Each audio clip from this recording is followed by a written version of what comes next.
The departure of John Deasy indicates a shift, or an opportunity to shift towards a more collaborative management style and towards building fully funded schools that serve all of our students. It indicates a shift away from a corporate turnaround model for public schools and a market-driven model for public schools that puts too much focus on standardized tests, that undermines equity and access for all of our students, and that attacks educators and makes schools unstable.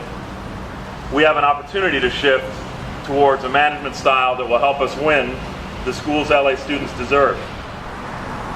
The new superintendent is going to have to believe in shared decision making and is going to have to invite all stakeholders to the table to shape how public education works in Los Angeles.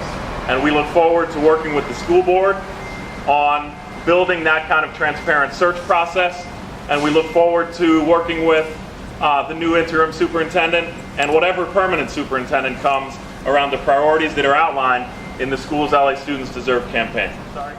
Is it fair or too harsh to say that the union had a great deal in getting rid of the superintendent?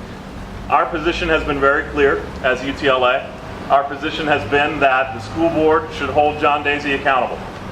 John Deasy has said that all district employees need to be held accountable, and the same should apply to him. So we did encourage accountability, which is a pretty common sense thing to encourage. And so that accountability came home around the iPad fiasco, around the MISIS crisis, around poor results from top-down restructurings of schools, around other unilateral and autocratic actions, that he ultimately may have been held accountable for those things, is something that we would encourage of anyone in a system where there are accountability measures. And what is the indication of having remote? Martinez is 82 years old. You've had a contentious relationship with him in the past. And of course, he left amid a sexual harassment lawsuit. You're saying, what is happening? Why is he coming back? What's your take on all this? I'm not going to comment on that. We're going to, as I said, we're going to make every effort to work with anyone who supports the demands of the Schools LA Students Deserve campaign. What about the prospect of Michelle King? My understanding is that decision has already been made. Well, so what do you think about if she put her hat in the ring? We're going to work with whatever interim superintendent the school board brings forward, and we're going to work with whatever superintendent comes forward permanently. But it's going to be around the frame of our campaign of the Schools LA Students Deserve. Mr. Caputo-Pearl, how do you feel about the closed-door manner which the school board handled this and the $60,000 buyout that these people allegedly collected?